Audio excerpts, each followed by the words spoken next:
Today, we're diving into the root cause of acid reflux and heartburn, uncovering what really causes that burning sensation and discomfort, and of course, how you can put an end to it for good. Please don't forget to subscribe the channel and turn on the notifications so you never miss out our latest videos. So, you know that burning feeling you sometimes get in your chest after chowing down on a big meal or certain types of food. It's not just because your stomach's gone into acid overload. What's really happening is that little door at the bottom of your esophagus, called the lower esophageal sphincter, isn't doing its job properly. When it fails to close all the way, it lets stomach acid sneak back up into your esophagus, causing all that discomfort. And get this, most of the time, it's not because you have too much acid.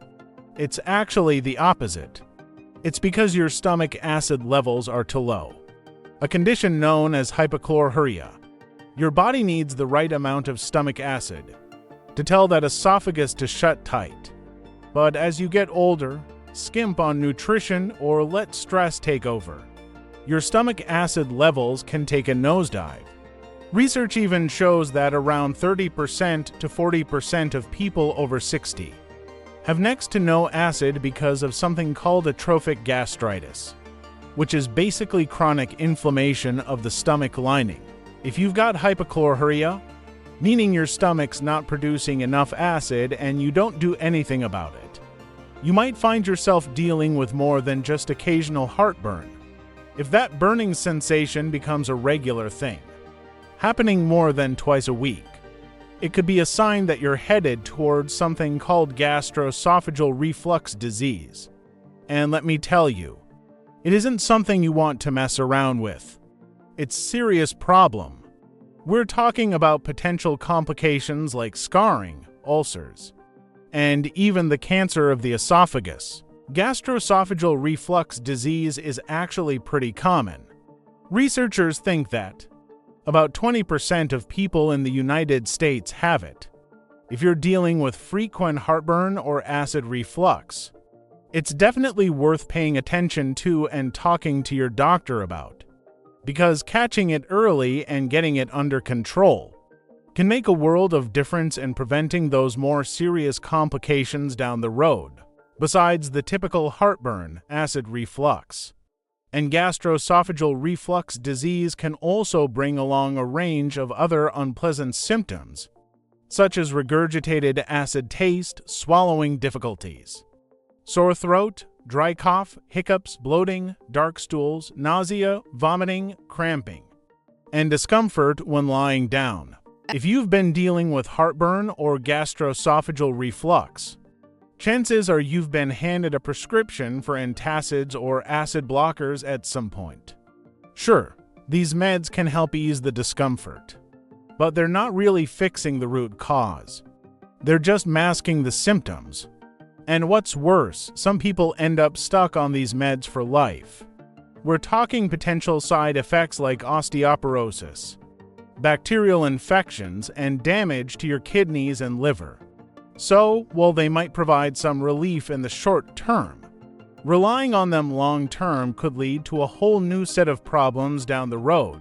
Ever wondered why low stomach acid can lead to acid reflux?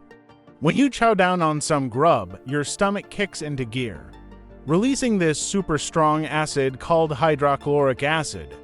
It's like the stomach's secret sauce for breaking down food, especially proteins and meats. This acid not only helps with digestion, but also plays the role of bouncer, kicking out any unwanted bacteria in your food.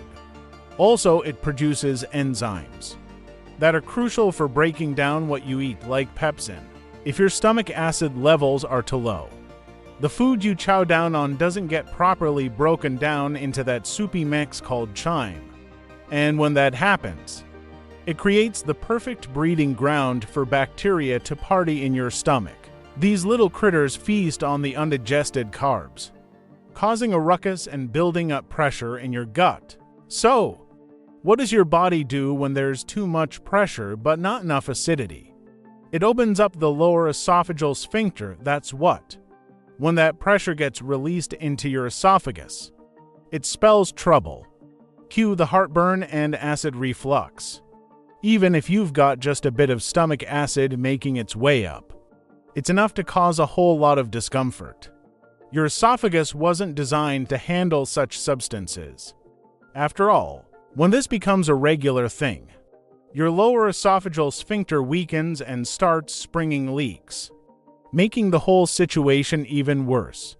And let's not forget about the inflammation that low stomach acid can kick off. Chronic inflammation wreaks havoc on your gut, making it harder to absorb nutrients, ramping up food intolerances, and even inviting unwanted guests like bacterial overgrowth. Alright, so you're probably wondering what's behind the whole low stomach acid situation.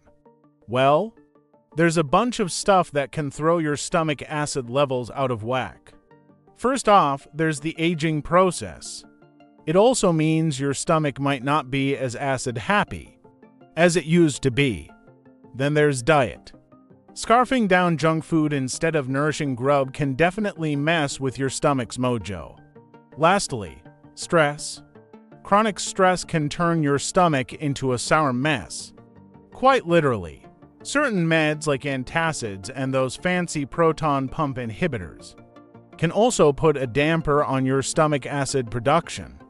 If you're running low on key nutrients that help your body make stomach acid, well, you can be sure your belly won't be too happy about it. Underactive thyroid can also mess with your stomach acid levels. Your thyroid hormone plays a role in telling your stomach to crank out that acid. So, if your thyroid's not pulling its weight, neither is your stomach. Helicobacter pylori, the bacteria that loves to throw a wrench into the works. That pesky bacteria can infect your stomach and make it harder for you to produce acid, like you're supposed to.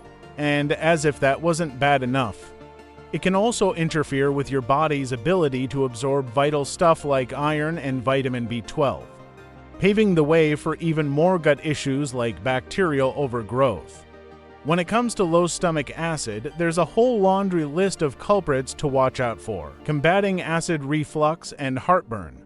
Steps to boost stomach acid naturally. There are specific measures you can take to boost your stomach acid and address these challenges directly. 1.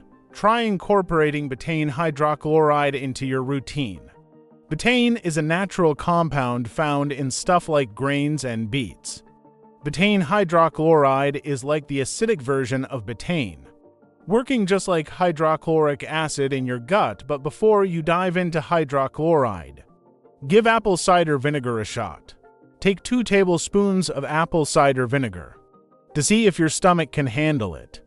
Apple cider vinegar helps kickstart acid production.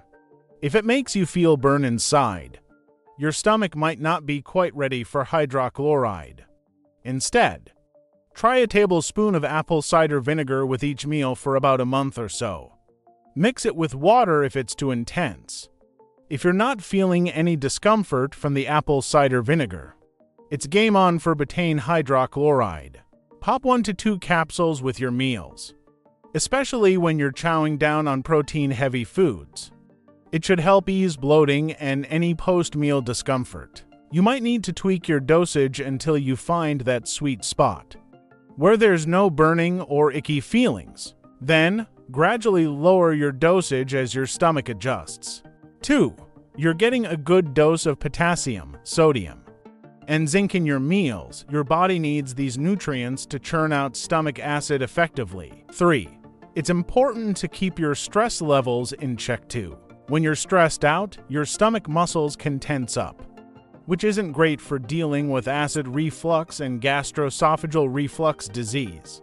Studies even show that folks dealing with acid reflux and gastroesophageal reflux disease who are all wound up and anxious tend to feel more pain from even small amounts of acid in their esophagus. So, taking steps to chill out can really help ease those symptoms. Fixing low stomach acid takes some time, but don't worry. Let's look at measures you can take to relieve pain and discomfort. 1. Steer clear of foods that make your symptoms worse. Carbohydrates, especially the refined kind, can lead to bacterial overgrowth, gas, and bloating. So cut back on those. Going gluten-free can also help. Since gluten-containing foods often trigger heartburn, keep a lid on high-fat foods too. Not just the usual suspects like fried stuff and chips, but also seemingly healthy options like cheese, nuts, and avocados. These fats trigger the release of a hormone called cholecystokin, which can loosen the lower esophageal sphincter and spark heartburn. And watch out for other trigger foods. And drinks like peppermint, coffee, fizzy drinks, chocolate, booze, citrus fruits, onions, garlic, tomatoes, peppers, and spicy stuff. Steering clear of these can make a big difference in managing your symptoms. 2. Anti-inflammatory goodies that can help calm down acid reflux and boost stomach acid production. Load up on root veggies like potatoes, turnips, and carrots, along with leafy greens such as spinach and broccoli. These fiber-packed foods are great for digestion when it comes to fruits. Stick with non-citrus, low-acid options like watermelon, apples, bananas. And pears, fill up on high-fiber whole grains like oatmeal, brown rice, and quinoa for an extra digestive boost. Don't forget about fermented foods like kimchi, sauerkraut, and yogurt. They're loaded with probiotics that can help boost up stomach acid production. For protein, go for lean options like chicken, fish, seafood, tofu, and egg whites. Just make sure they're baked, broiled, poached, or grilled to keep things light on the stomach. And don't skimp on ginger, chamomile tea, and plenty of water. They're all great for soothing acid reflux. 3. All right, time to shake things up with some lifestyle tweaks. If heartburn's got you tossing and turning at night, try snoozing on your left side. It can help ease reflux. Sleeping on your right side can actually make things worse, by giving stomach acid an easier path to your esophagus, triggering more heartburn. You can also prop up the head of your bed or use a wedge pillow to elevate your upper body while you sleep. When it comes to meals, choose smaller, more frequent portions, and aim to finish dinner at least 3 hours before bedtime. This gives your body more time to digest and reduces the risk of reflux. If you're carrying extra weight, shedding just 10% can work wonders. Excess belly fat puts pressure on your stomach, pushing more stuff up into your esophagus, so slimming down can help ease the squeeze. If you smoke, consider quitting. Nicotine can relax the lower esophageal sphincter, leading to reflux issues. Quitting smoking can lead to a healthier gut. 4. Lastly, here are some cool natural fixes for acid reflux that actually work. Studies have shown that taking melatonin can help alleviate symptoms of gastroesophageal reflux, performing better than proton pump inhibitors. Licorice extract reduces inflammation and cuts heartburn by 50% without affecting stomach acid levels. Demulcent herbs like slippery elm and marshmallow root powder, when mixed with water, create a soothing coating that relieves reflux symptoms quickly. If you found this video helpful, kindly show your support by giving it a like. Feel free to share this video with your friends and family, so they can also benefit from the valuable information it contains. Thank you for watching, and we will see you in the next video. Until next time, stay healthy.